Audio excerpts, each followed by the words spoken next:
Hallelujah. स्वागत है आप सबका मेरी भविष्यवाणियों की पुस्तक में।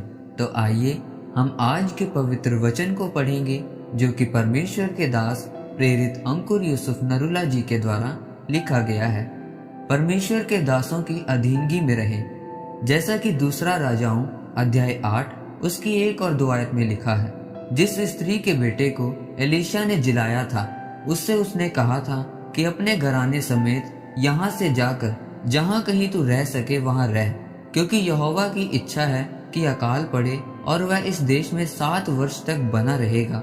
परमेश्वर के भक्त के इस वचन के अनुसार वह स्त्री अपने घराने समेत फिलिस्तियों के देश में जाकर 7 वर्ष रही।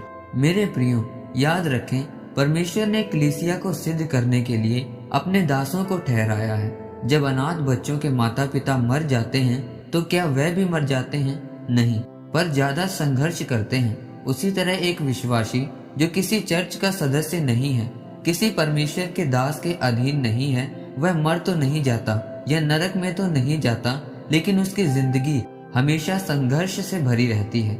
वह छोटी चीजों के लिए, छोटी सफलता के लिए संघर्ष करता है। लेकिन जो व्यक्ति परमेश्वर के दास के अधीनगी में रहता है और जिसके जीवन में परमेश्वर के दास का एक महत्व है, वह संघर्ष नहीं करता, वह सब चीजों को आसानी से पा लेता है।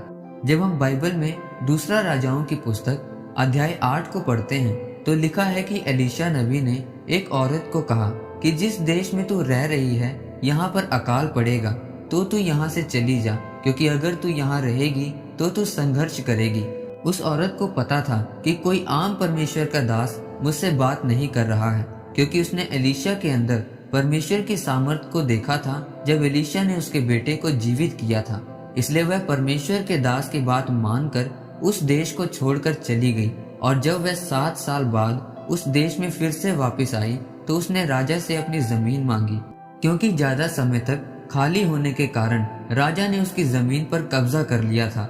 जब वह औरत राजा के पास गई तो उसी समय एलीशा का सेवक गेहजी राजा के पास खड़ा होकर राजा को बता रहा था कि एलीशा ने एक मुर्दा लड़के को जीवित किया था और वह लड़का इसी औरत का बच्चा है। तब राजा ने पूछा, क्या यह सच है?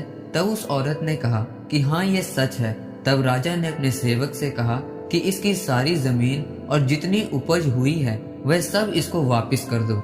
मेरे प्रियो, ऐसा कैसे हो सकता है कि जिस जमीन के लिए उस औरत ने कोई मेहनत नहीं की, बीज नहीं बोया, पानी नहीं दिया, मजदूरी नहीं लगाई, उसको कैसे घर बैठे पूरे खेत की उपज मिल गई? इसका एक ही कारण था कि उसने परमेश्वर के दास की आज्ञा को माना और उसके अनुसार किया।